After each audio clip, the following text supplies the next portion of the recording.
এই মুহূর্তে আমরা সরাসরি নজর রাখবো বিজেপির সাংবাদিক বৈঠকের দিকে। 11 वर्षों के शासनकाल में भारत की यात्रा दुनिया की एक मजबूत अर्थव्यवस्थाओं के रूप में हो रही है। यही कारण है कि 2026 की शुरुआत में भारत ने जापान जैसे देश को भी पीछे छोड़ते हुए दुनिया की चौथी बड़ी अर्थव्यवस्था का दर्जा हासिल किया है और अब हमारा नॉमिनल जीडीपी का साइज 4.18 से 4.19 ट्रिलियन डॉलर का हुआ है। और यही कारण है कि ये जो बजट है, इस बजट में भी ये बात स्पष्ट रूप से दिखती है कि 2025-26 में भारत की वास्तविक जीडीपी वृद्धि दर 7.4% और वित्त वर्ष 2026-27 में भी इसकी निरंतरता रहते हुए ये 6.8 से 7.2% रहने की अनुमान है, जो भारत को दुनिया की बढ़ती हुई अर्थव्यवस्था के रूप में स्थापित करता है। जब हम वेलफेयर स्टेट की बात करते हैं तो स्टेट की रिस्पॉन्सिबिलिटी है कि वो 3 आयामों पे बड़ा काम करे। पहला, राज्य में इन्वेस्टमेंट, इंडस्ट्रियलाइजेशन और उसके कारण रोजगार में वृद्धि हो। दूसरा,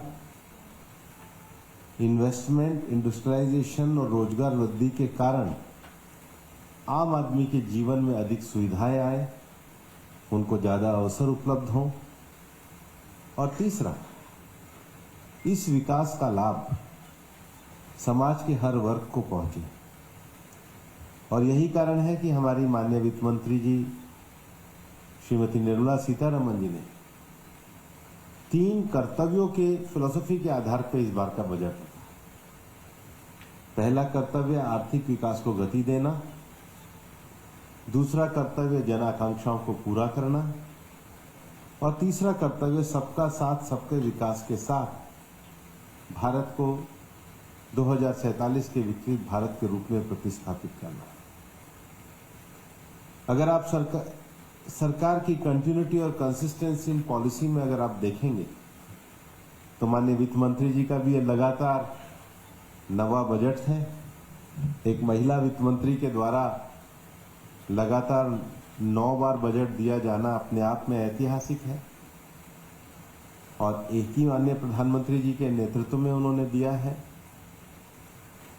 और इसलिए 2014 से 2026 तक के बजट की आप यात्रा को देखेंगे तो जो कैपिटल एक्सपेंडिचर है, कैपेक्स है, वो जहां 2014-15 में 2 लाख करोड़ था, बढ़कर 6 गुना हो गया है।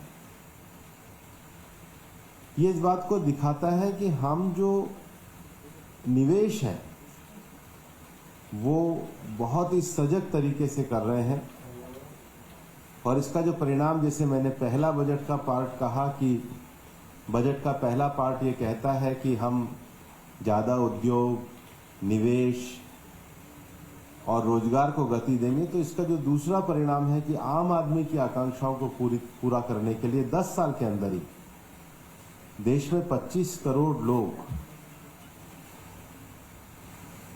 गरीबी की रेखा से बाहर।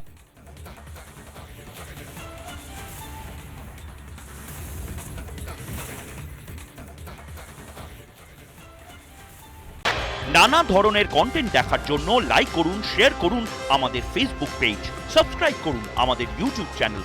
পাশাপাশি অন্যান্য ব্রেকিং নিউজের জন্য অবশ্যই চোখ রাখুন রিপাবলিক বাংলায়।